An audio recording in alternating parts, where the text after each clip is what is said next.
Now, I don't know about you, but I still remember the first time I had to wash and dry my own laundry. That was over 6 years ago, and in those 6 years, I've learned a whole lot on how to properly do this. I also have a terrible spending habit when it comes to clothes, so learning how to properly maintain my clothes is what turns my bad habit into an investment. At least that's just what I like to tell myself.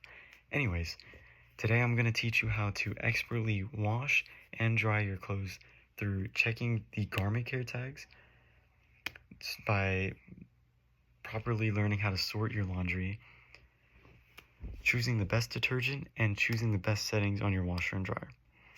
So the first thing we will talk about are these little things, the garment care tags. They tell you everything you need to know, from what the clothes is made out of, if it can get ironed or not, and the best settings to use on your washer and dryer. They do this by showing you a bunch of symbols that don't really make sense, but through a use of a guide, they're easily deciphered. I use this little guide, but you can find anything online. Now, if you don't have a garment care tag, an article I found labeled or titled "How to Do Your Laundry" by Good Housekeeping recommends you to use the most delicate washing and drying cycles on your washer and dryer to best preserve the item. Now let's talk about how to properly sort your clothes.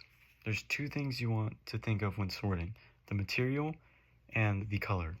As for the material, there's three main materials: cotton, synthetics, and delicates.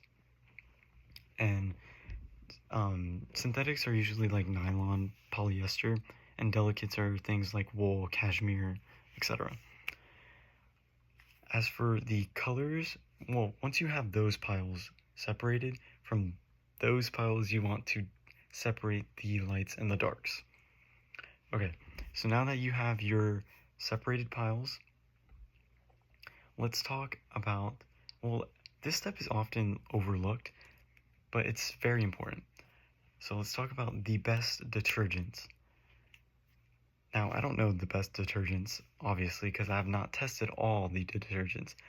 But luckily for us, Good Housekeeping Institute conducted tests and reported their findings. So, for the best liquid detergent, they say that the Persil Advanced Clean Oxy plus Odor Power is the best liquid detergent. Now, let's talk about fabric softener. Fabric softener is something that I used to use all the time on every cycle I did, but after I did some research, I actually found that fabric softener can negatively impact the longevity of some clothing items, depending on what it's made out of. So if it's something like natural fibers like cotton, you're okay to use it, but when it comes to synthetics, you do not want to use it. That's because it coats these synthetic fibers with like a waxy little film, and it gets in the way of these synthetics from doing their job, because these are usually things like active wear or like water repellent gear. So using fabric softener can actually negatively impact those properties. So usually just stay away from fabric softener. Okay, now that we've talked about how to read your care tags, the sorting, and when to use the fabric softener, let's actually get into the washing process. So there's two main settings on your washer that you want to think about. That is temperature and spin speed. It varies depending on the material. So let's first start with cotton. For cotton, you typically want to keep the water pretty cold, especially when you're washing the colors, because it can lead to fading. So anywhere up to 40 degrees is perfect for this fabric.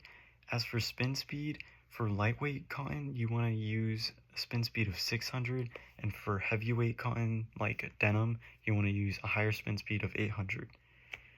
As for synthetics, basically do the same thing you did for cottons. So keep the water cool and keep the spin speed to like 600-ish. and this is where you do not want to use fabric softener. As for delicates, this is where checking the tags become very important, because sometimes these cannot actually be machine washed and you have to take them to a dry cleaner. But if they can be machine washed, you want to choose the coldest possible setting and the slowest spin speed, which is usually around 400 to 600. This is because you want to prevent the fibers from stretching in the washing process. So usually you want to use the slow spin speed. Another tip to use when washing your delicates is to turn your garments inside out. If you want to be a perfectionist, you can get a mesh bag and put the delicates in the mesh bag and then wash them. But honestly, that is doing a little too much in my book. So I would just turn them inside out and use cold, super cold water and a slow spin speed. Okay, so some may argue that the drying process is the most important process when doing your laundry. This is because when done incorrectly, you can damage your garments the most in this process. The New York Times states you're probably guilty of over drying your laundry. This can result in fading, shrinking, fraying, or worse. But if you can break that habit, your clothing will thank you by lasting longer. And I love that. So, let's take a look at the drying process. In an interview with Iris Bennett, which so happens to be my mom, she is a stay-at-home mom with many years of experience doing laundry. One of the tips she says is to check the lint trap. You always want to empty the lint trap, because if you don't, the lint can sometimes get back onto your clothes. So that is the first step before using the dryer. Now, when it comes to drying your clothes, it again matters on the material. For cotton and synthetics, you can do the same thing. This is where checking the garment tags become very important, because they tell you the best settings to use on your dryer. So make sure you refer back to those garment care tags for cotton and synthetic fibers.